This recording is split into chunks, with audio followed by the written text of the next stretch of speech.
방금 실패 사례 공모전 대상 받은 황수영입니다. 실패 갖고 대상을 받다니 그런 일도 있네요. 얼마나 크게 실패했으면서 대상까지 주시는지. 예. 제가 발표하는 내용은 사실 이렇게 하면 안 된다를 보여주는 거예요. 저는 사실 강의를 많이 합니다. 컨설팅도 많이 하고요. 한번 실패하고 나서는 먹고 살기 위해서 프리랜서로 그런 일들을 하고 있어요. 근데 이렇게 하면 안 된다를 강의하기는 또 처음입니다. 그래서 그렇지만 이렇게 하면 안 된다는 사실을 미리 알면 알수록 실패 가능성이 줄어들죠. 제가 이제 학부에서는 응용 통계학을 전공했고 대학원에서는 경영학을 했는데, 경영학이라는 것은 성공을 가르쳐주는 텍스트북이 아니고 실패의 가능성을 줄여주는 텍스트북이에요. 그러니까 경영학이라는 것은 실패의 가능성을 줄여준다.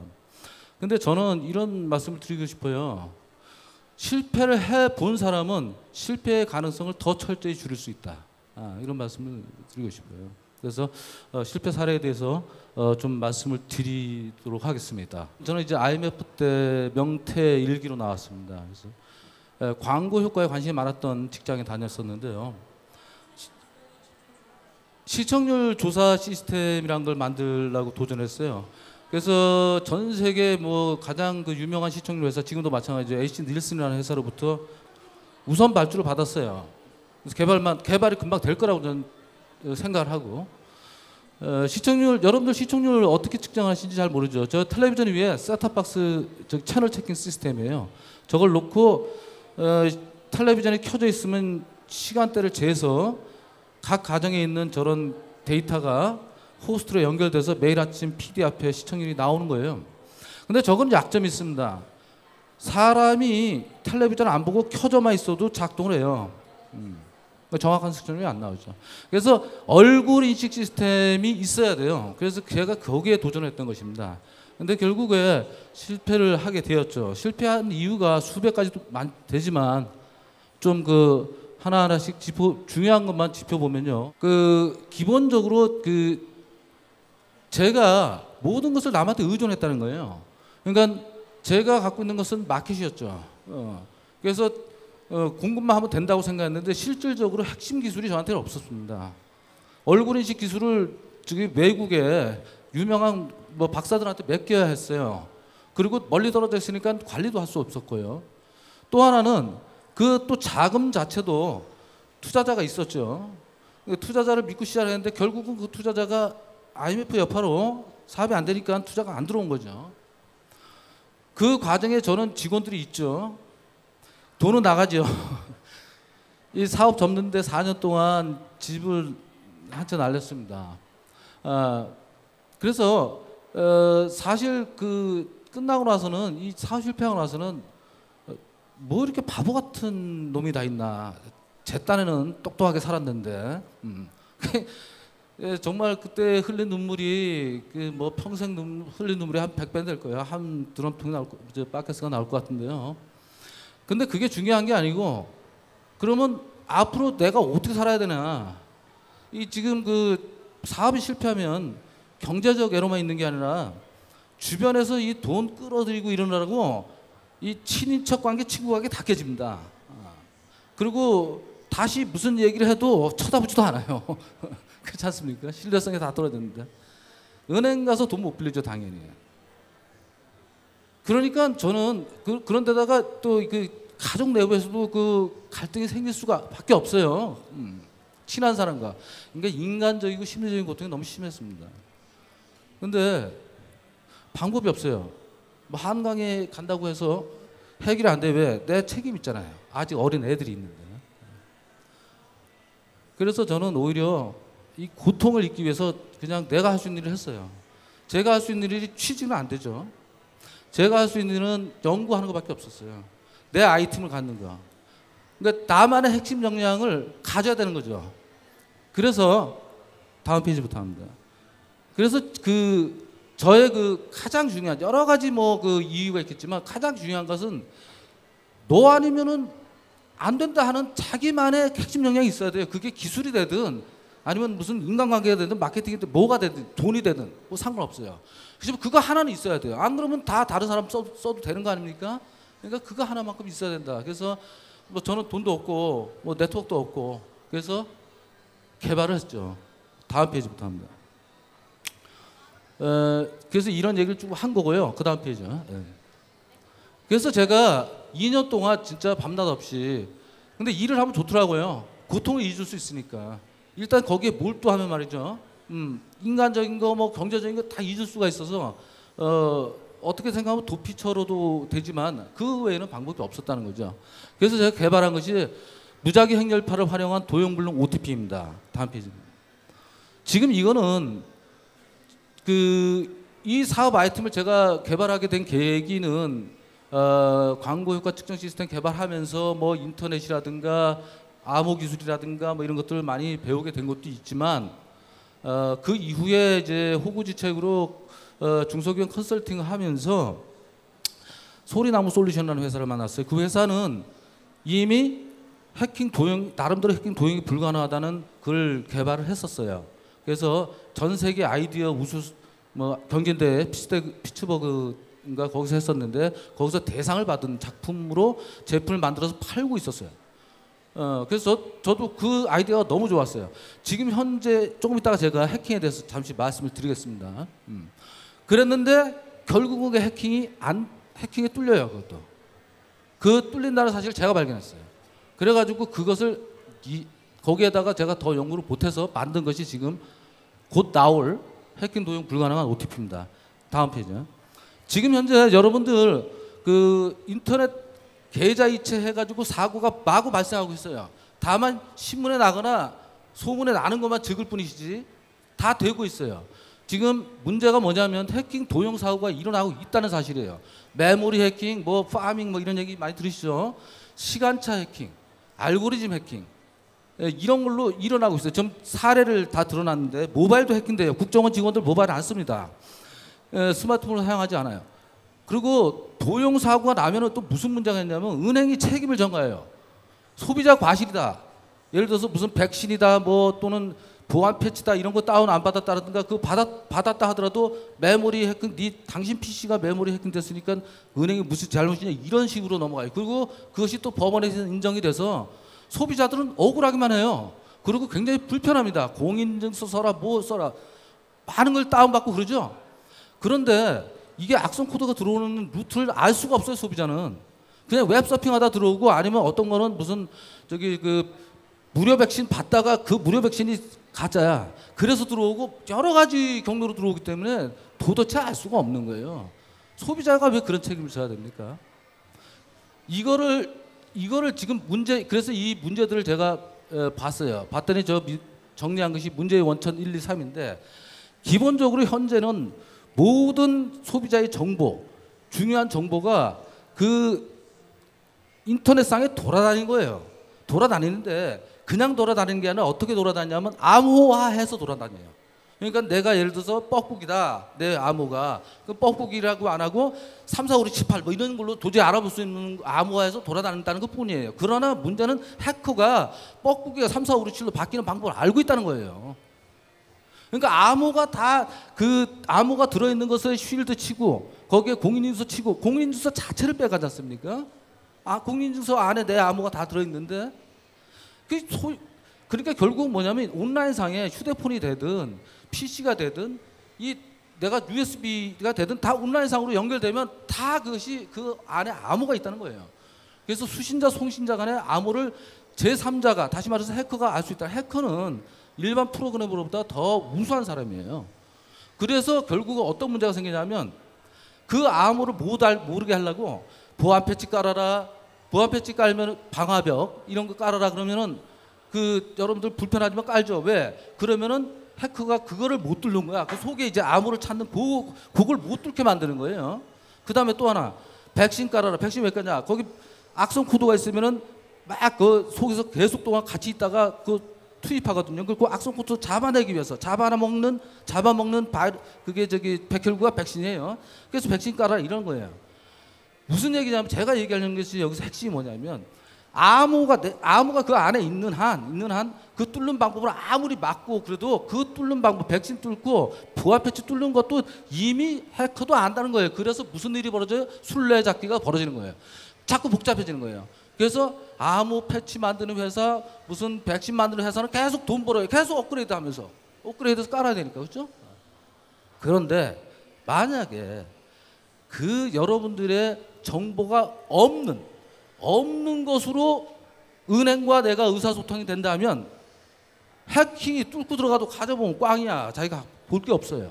이렇게 만든다면은 해킹할 필요도 없어요. 해킹해봐야 소용없어. 그 해킹해서 암호가 있을 것 같은 데를 뒤져봤더니 아무것도 없다면 바로 이것입니다. 이것이 제가 만든 거예요. 암호를 아무리 지금 변조라고 봐야 돼요. 지금 하고 있는 행위들은 변조하고 쉴드 치고 방화벽 치고 하는 거. 이거 해봐야 소용없다는 거예요. 즉 암호가 온라인상에 남아있지 않으면 되는 거예요. 내가 알고 있는 암호하고 은행이 내 암호를 알고 있으면 뻐꾸기 그러면 들어오세요 이렇게 하면 되잖아요. 근데 그 뻐꾸기가 이 유통 경로상에 전혀 남아있지 않으면 된다는 거예요. 바로 그것이 이 아이디어의 핵심입니다. 그래서 그러면 그게 안 남아있고 어떻게 둘이 소통하냐? 전화하는 것도 아닌데. 그렇죠? 지금 현재 인터넷 거래에서 가장 안전성이 높다는 것이 이 OTP 발생기예요. 이 발생기 안에는 바로 소비자 인증 정보들이 다 들어있어요. 그래서 이거를 잃어버리면 여러분들 돈이 해킹 당합니다. 이 안에 들어있기 때문에. 그리고 이거를 갖다가 왜 갖고 다녀야 돼요? 요즘 휴대폰 같은데 애플리케이션으로 넣어가지고 쓰면 편리하잖아요. 왜 못하겠어요? 휴대폰이 해킹되니까 거기에 이게 들어가면 또 당하니까. 그래서 별도로 갖고 다니도록 하고 있는 겁니다. 이해하셨죠? 그래서 지금 굉장히 복잡해요. OTP 발생기 갖고 다녀야죠. 공인인증서 넣어야죠. 그리고 공인인증서도 지금 탈취된다 그러니까 뭐라 그래요? HSM이라 그래가지고 보안 토큰이라고 USB 같은 거 있어요. 또 아주 좀 더 정교하고 복잡하게 쉴드 친 그런 게 있어요. 거기다가 담아서 하느라고 하는 거죠. 그러니까 소비자는 또 OTP 발생기 아무도 넣어야지, 또 공인인증서 아무도 쳐야지, OTP 숫자 쳐야지. 아주 사용도 불편하고 갖고 다니기도 불편해요. 다 왜 그래요? 그 안에 지금 뭐예요? 나의 암호가 돌아다니기 때문에 그걸 막기 위해서 막 이 방화벽 이걸 갖다가 두껍게 만드는 것에 불과하는 거죠. 그런데 저는 이 방식은 해킹해봐야 건질 게 없어요. 방법만 들어가 있으면 돼요. 계산 방법만. 그래서 OTP 카드 형태의 저게 스마트 앱으로 들어갑니다. 그러면 별도로 이거 안 갖고 다녀도 돼요. 안 갖고 다녀도 되고, 그 다음에 제가 사용하는 방식대로 아주 편리하게 쓰시면 전혀 해킹이 가능하지가 않아요. 왜냐하면 거기에는 내 암호가 없기 때문에. 다음 페이지부터 합니다. 다음 페이지요.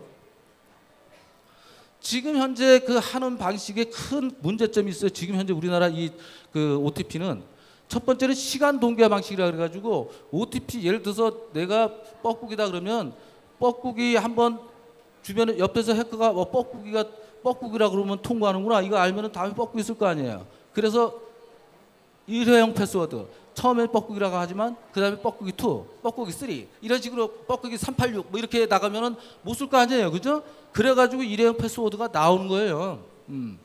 그런데 문제는 이게 내가 뻐꾸기 3를 갖다가 여기서 발생시켰어요. 아직도 이 OTP 발생기하고 은행 서버하고 무선으로 연결되는 걸로 생각하시면 절대 안 돼요. 그 연결되면 바로 그 연결되는 통로에서 해킹되니까 따로 갖고 다닌 거예요. 전혀 없어요. 은행의 서버에도 이거하고 똑같은 계산기가 있어요. 이건 계산기입니다. OTP 발생기. 나도 있어요. 그런데 요번에 내가 뻐꾸기 1, 2, 3이라고 했는데 다음번에 뻐꾸기 1, 2, 4라 그러면은 은행이 뻐꾸기 1, 2, 4라는 거 알아야 될 거 아니에요. 근데 교신 안 하고 어떻게 알아요? 그 교신하는 방법이 시간이에요. 오늘 몇 시 몇 초에 발생시키잖아요. 그 초는 교신 안 해도 서로 알죠. 다 우리나라에 있으니까. 그렇죠? 그래서 그 초가 변하면서 뻐꾸기 3856이 되는 거예요. 그런 식으로. 근데 그걸 알고리즘을 알아요. 그래서 알고리즘 막 수학적 함수로 만들어 놔가지고 그냥 단순히 뭐 초 더하는 게 아닙니다. 그게 이제 저 예를 들어 놓은 거예요. 그러니까 알죠. 근데 문제는 뭐예요? 그러면 초마다 이게 숫자가 발생되는데 행동이 느린 소비자는 11초에 발생시켰어. 은행은 그리고 11초에 발생시킨 번호를 보고 인터넷에서 들어가. 근데 거기 걸리는데 10초야. 그럼 21초 거를 발생시켜야 되잖아요. 은행에서는. 그래야 매치가 될 거 아닙니까? 그렇잖아요.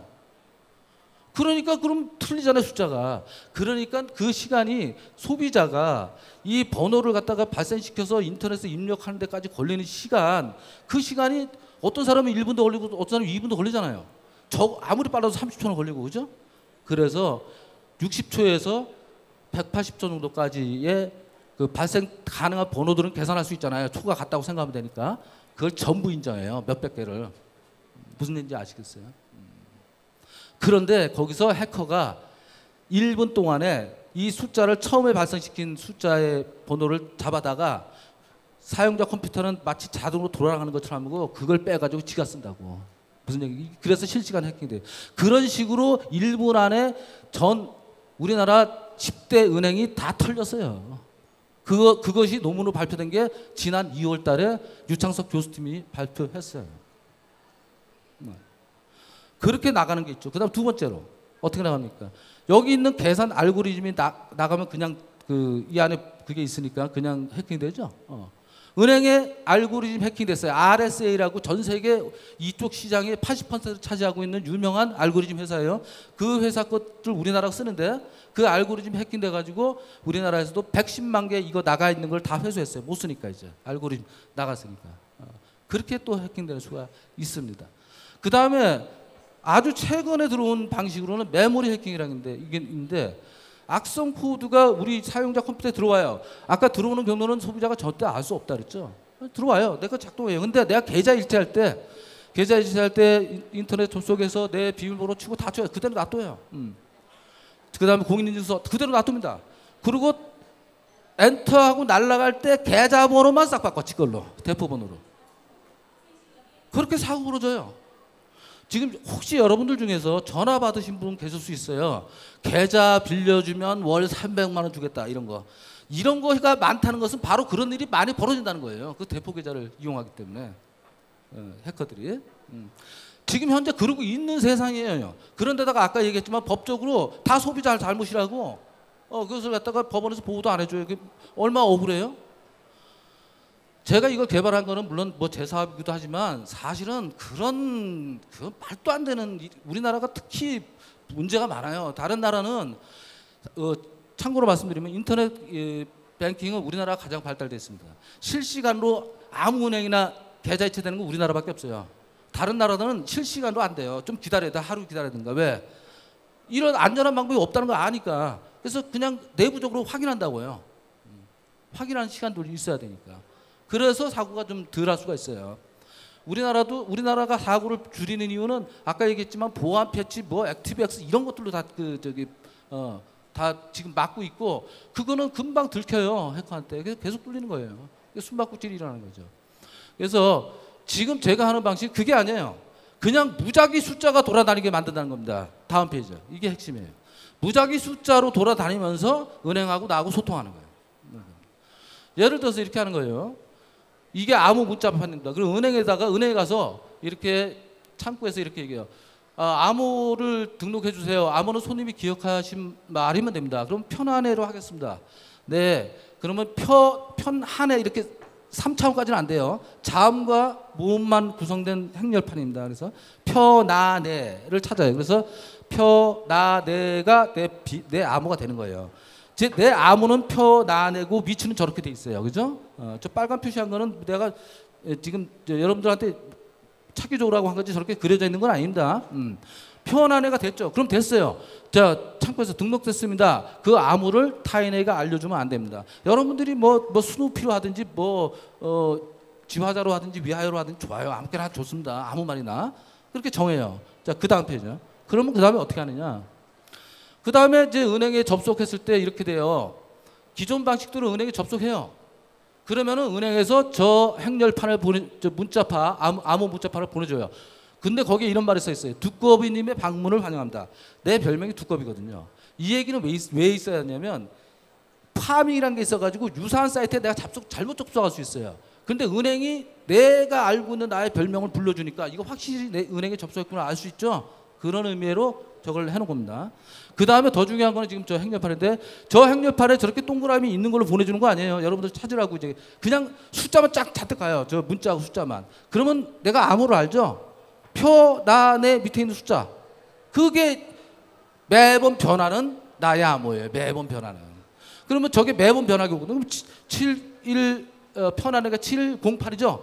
그 708을 저기 휴대폰 앱에다가 708을 입력하면은 92801이라는 OTP가 발생됩니다. 그래서 저 92801을 인터넷에다 날려버리면 해커가 뭘 보겠습니까? 92801밖에 못 보죠. 저기에 암호가 있어요, 없어요? 찾을래야 찾을 수가 없어요. 예. 이런 방식이에요. 이런 방식이기 때문에 은행은 우리 서로 다 알고 있잖아요. 편안해 서로, 그죠? 그리고 은행이 번호 보내줬잖아요. 그러니까 나도 찾고 은행도 당연히 찾죠. 이겁니다. 그러니까 온라인상에 결코 암호가 남지 않는 방식으로 우리는 소통을 할 수가 있어요. 그것을 제가 개발해낸 거고, 물론 저것을 이제 그 계산하기 위해서 여러 가지 연산 방법들이 있습니다. 그것까지 여기 소개할 수 없어요. 소위 그 쌍방향, 다음 페이지. 쌍방향 무작위 함수라는 거예요. 그게 제가 개발한 거예요. 쌍방향 무작위 함수라는 거죠. 다음 페이지. 네, 감사합니다. 이걸로 마치도록 하겠습니다. 이게 다 내년이면은 저 제품 나오면 뭐 해킹 걱정 없이 인터넷 뱅킹 할 수 있으리라고 믿습니다. 경청해 주셔서 감사합니다. 마치겠습니다. 네,